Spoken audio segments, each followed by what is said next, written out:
Students exercise 1.1 பண்றதுக்கு முன்னாடி உங்களுக்கு integer addition and subtraction concepts நல்லா தெரிஞ்சது அப்படின்னா இந்த எக்ஸசைஸ் பண்றது ஈஸி. தெரியாதவங்களுக்கு இந்த கான்செப்ட்ஸோட லிங்க் வந்து டிஸ்கிரிப்ஷன்ல கொடுத்துருக்குறேன். பார்த்துட்டு கான்செப்ட்ஸ் அண்டர்ஸ்டாண்ட் பண்ணிட்டு அப்புறமா இந்த எக்ஸசைஸ் வந்து பண்ணுங்க. ஸ்டூடெண்ட்ஸ் இன்னைக்கு நம்ம வீடியோல எக்ஸசைஸ் 1.1ல கொஸ்டின் நம்பர் 7 தான் பார்க்க போறோம்.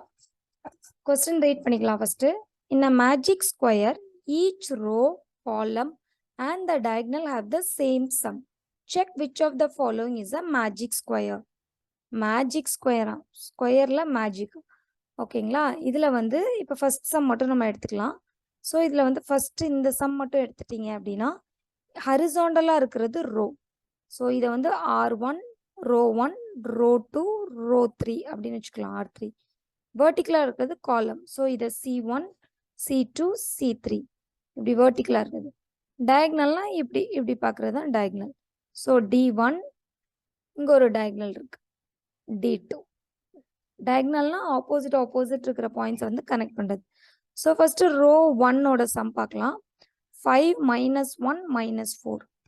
இந்த சம் பண்ணுறதுக்கு முன்னாடி உங்களுக்கு இன்டீஜர்ஸ் அடிஷன் சப்ட்ராக்ஷன் கான்செப்ட்ஸ் தெரில அப்படின்னா டிஸ்கிரிப்ஷன் லிங்க் இருக்குது, பார்த்துட்டு திருப்பி வந்து பண்ணுங்கள், அப்போ தான் ஈஸியாக இருக்கும். ஸோ இது ரெண்டுமே வந்து நெகட்டிவ்ஸ். இல்லைன்னா 5 - 1 என்னது 4. இது ரெண்டையும் பண்ணிங்கன்னா 4. 4 - 4 0 அப்படியும் பண்ணலாம் நம்ம. ரோ 2 -5 -2 +7. ஸோ இது இப்போ இது ரெண்டையும் ஃபஸ்ட்டு பண்ணீங்க அப்படின்னா ரெண்டுமே வந்து நெகட்டிவ் சைன். ஸோ ஆட் பண்ணிவிட்டு நெகட்டிவ் -7 +7 0. இப்போ R3 பண்ணோம் அப்படின்னா 0 + 3 - 3. ஒரு நம்பரையும் அதனுடைய ஆப்போசிட் சைனையும் ஆட் பண்ணும்போது நம்மளுக்கு கிடைக்கிறது 0. காலம் 1 5 + -5 + 0. எப்பவுமே ப்ளஸ் மைனஸ் தொடர்ச்சியாக எழுதுறாங்க, ஒரு ப்ராக்கெட்டுக்குள்ளே போட்டுட்டு எழுதுங்க. 0. C2 வந்து -5 + -2 +7. ஸோ -5 - 2 வந்து -7. ரெண்டையுமே ஆட் பண்ணி சேம் சைன், அதனால ஆட் பண்ணி சேம் சைன் போடணும். 0. C3 வந்து -4 + 7 -3. இப்போ -4ஐயும் -7ஐயும் பண்ணும்போது 1 - 1 +. ஸோ சப்ராக்ட் பண்ணுங்க. 7ஐயும் 4ஐயும் சப்ராக்ட் பண்ணால் 3 கிடைக்கும். Greater number 7. ஸோ அதனோட சைன் 3. ஸோ 3 - 3 0. ஸோ இது வரைக்கும் ஒன்றும் ப்ராப்ளம் இல்லை. அடுத்து D1. D1 வந்து 5 - 2 - 3. 5யும் 2யும் மைனஸ் பண்ணும்போது 3. இது ரெண்டையும் மைனஸ் பண்ணால் 3 - 3 0. Next diagonal 2. 0 - 2 -4. 0 - 2 வந்து என்னது -2. -2 -4 ரெண்டுமே வந்து சேம் சைன் நம்பர். ஸோ 6 - 6. மற்ற எல்லாத்துலேயுமே 0 கிடைக்குது. டயக்னல் 2ல் மட்டும் நம்மளுக்கு என்ன கிடைக்குது -6. ஆனால் நம்மளுக்கு என்ன பண்ணும், ஹேவ் சேம் சம்னா ஆட் பண்ணால் சேமாக ஒரே ரிசல்ட் வரணும். So it is not a magic square.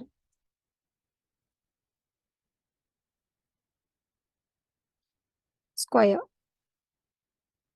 So இது உங்களுக்கு புரிஞ்சிருக்கும்னு நினைக்கிறேன். நெக்ஸ்ட் நம்ம இதே சம்மில் பார்ட் நம்பர் 2 பண்ணலாம். ஸோ இதில் சம் நம்பர் 2 ஃபஸ்ட்டு இதிலே மாதிரி R1, R2, R3 எடுத்துக்கலாம். C1, C2, C3. So first R1 பண்ணும்போது 1 - 10 + 0 is equal to 1 - 10. 1 ப்ளஸில் இருக்குது, இது மைனஸில் இருக்குது.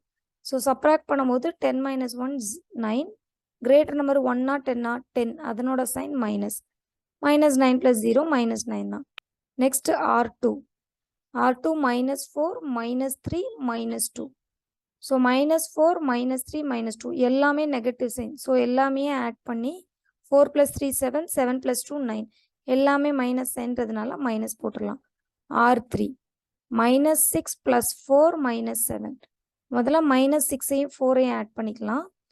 1 - 1 +. ஸோ சப்ராக்ட் பண்ணால் 2 கிரேட்டர் நம்பர் மைனஸ். இன்னொரு -7 இருக்குது. -2 -7. ஸோ ரெண்டையும் ஆட் பண்ணி நெகட்டிவ் சைன்.